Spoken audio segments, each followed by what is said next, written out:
सोमनाथ, मैं उस खेत की मूली हूं जो हमेशा उल्टी बाहर निकलती है। तुम बेवकूफ आदमी हो जो मुझ पर विश्वास किया। देवराज प्लीज प्लीज, मैं अब तक तुम्हें 25 करोड़ रुपए दे चुका हूं। तुमने कहा था कि इसके बाद तुम मेरा पीछा छोड़ दोगे। मैंने झूठ बोला था।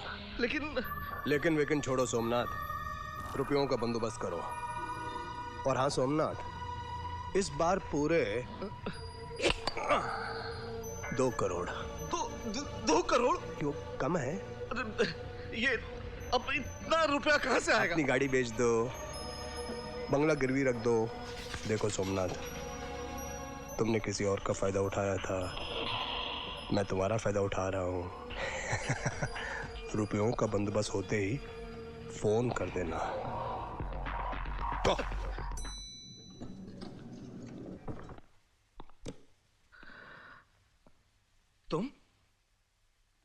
तुम्हारी हिम्मत कैसे हुई आने की? निकल जाओ, गेट आउट।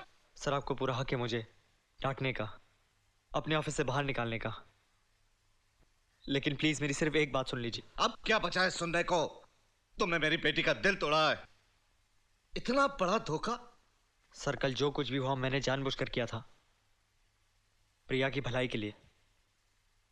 सर, मैं एक चोर जरूर रह चुका हूं, लेकिन एहसान फरामोश नहीं हूं। मतलब? मेरी जिंदगी 2 महीने की मेहमान है। मुझे ब्लड कैंसर है। What?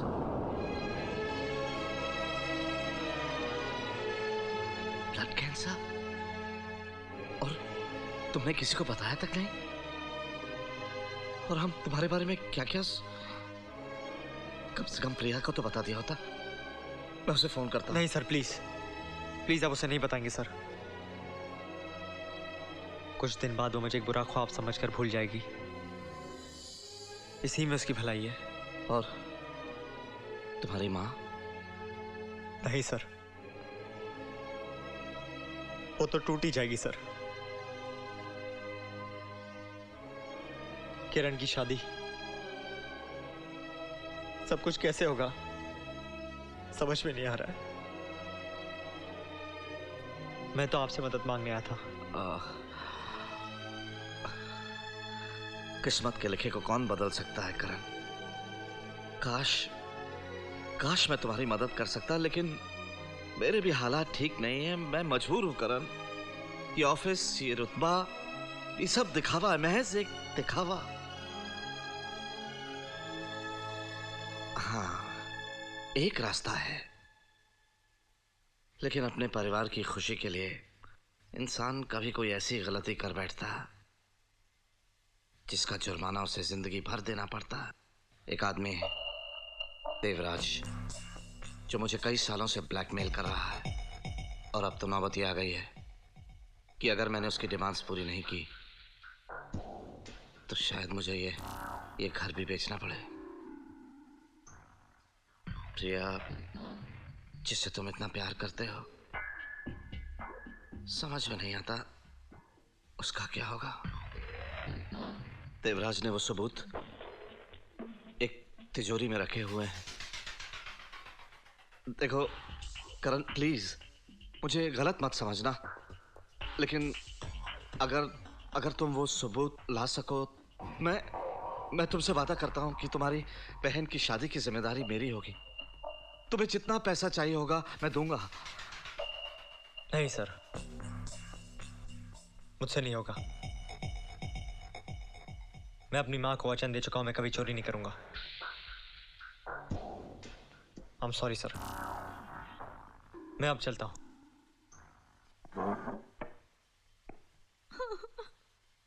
नहीं बेटे, नहीं, चुप हो जा। अरे, इससे क्या हुआ? भैया, भैया मुझे शादी नहीं करनी। क्यों? नहीं भैया, मुझे नहीं करनी। माँ, व्हाट्स द प्रॉब्लम? आज लड़के वाले आए थे, वो कह रहे थे 15 दिनों के अंदर शादी करनी होगी। उनकी हैसियत की शादी करने के लिए 5-7 लाख रुपए तो लगेंगे ही। इतनी जल्दी इतने सारे पैसे कहाँ से आएंगे? बस इसीलिए सुबह से रोई जा रही है। माँ, तो चिंता मत कर, मैं उसे समझाता हूँ। भैया मैं ये शादी नहीं करूंगी। मैं तुम्हें और माँ को टेंशन में नहीं देख सकती। सब इंतजाम हो जाएगा किरण, तू फिक्र क्यों करती है? मैं हूं ना, तुझे अपने भाई पे भरोसा है ना? तो एक अच्छी सी स्माइल दे मुझे।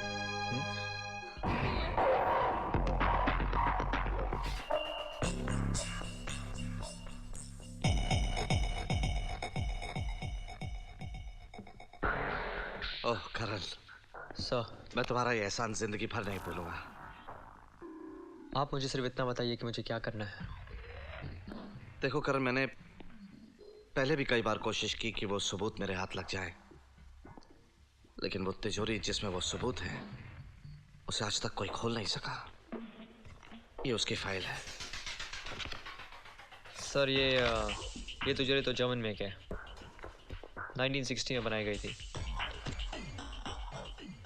इसे तो सिर्फ 3 आदमी खोल सकते हैं। एक देवराज जो इस तिजोरी का मालिक है, दूसरा थॉमस लिंडवॉक जिसने तिजोरी बनाई, और तीसरा कौन? तीसरा मैं। Thank God. Don't worry sir, आज रात को फाइल आपके हाथों में होगी। बाय। हेलो। देवराज, ठाकुर बोल रहा हूँ। हाँ बोलो ठाकुर। आज 10 दिन पूरे हो गए हैं। भाई के 2 करोड़ अभी तक नहीं पहुंचे। क्या करूं ठाकुर, अभी तक पैसों का बंदोबस्त नहीं हुआ। तुम अच्छी तरह जानते हो देवराज, भाई की किताब में गलती की सजा सिर्फ मौत है। क्या मौत? मौत जब देखो मौत।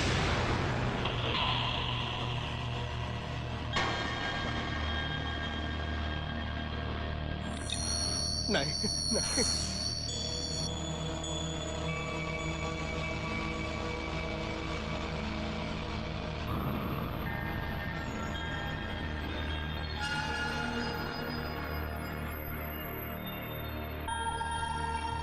माँ, मैं जानता हूँ मैं जो करने जा रहा हूँ उससे तेरा दिल जरूर टूटेगा, पर मेरे सामने और कोई रास्ता नहीं है। हो सके तो मुझे माफ कर देना।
माचिस मिलेगी क्या?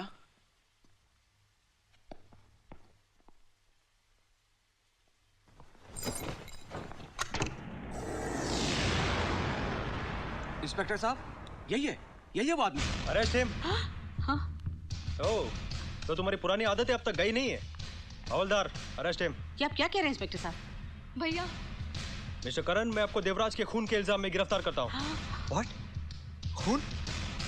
मैंने किसी का खून नहीं किया। आपको ज़रूर कोई गलतफहमी हो रही है इंस्पेक्टर साहब। मेरा बेटा ऐसा कुछ नहीं कर सकता। आप इनसे क्यों नहीं पूछती कि कल रात ये कहाँ थे? तो कुछ बोलता क्यों नहीं? माँ, मैं कल रात ये देवराज के घर पे थे, इन्होंने उनका खून किया और फिर चोरी।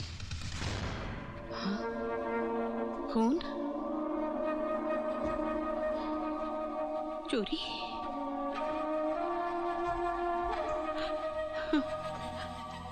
ये सच है कि मैं वहां गया था और मैंने उसकी तिजोरी भी तोड़ी। प्लीज मेरा यकीन करो माँ, मैंने उसका खून नहीं किया।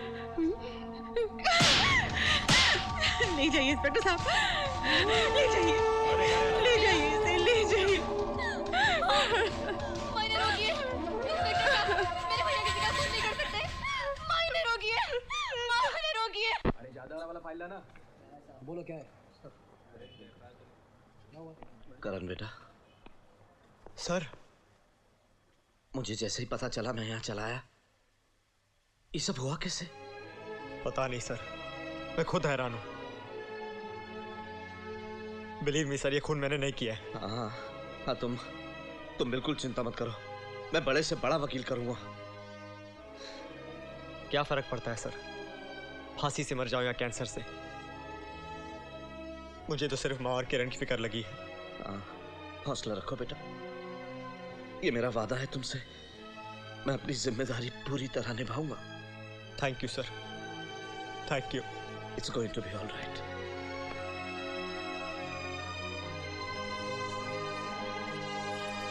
माँ,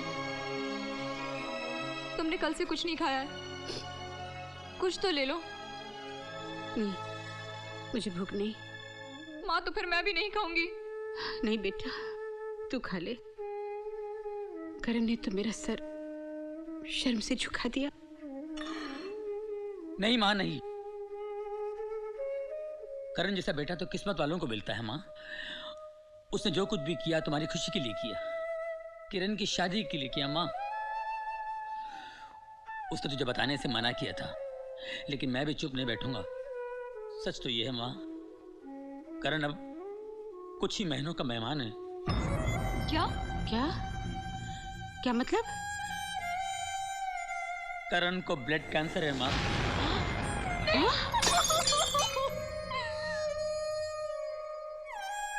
हे भगवान, ये क्या हो गया? ये तूने क्या किया?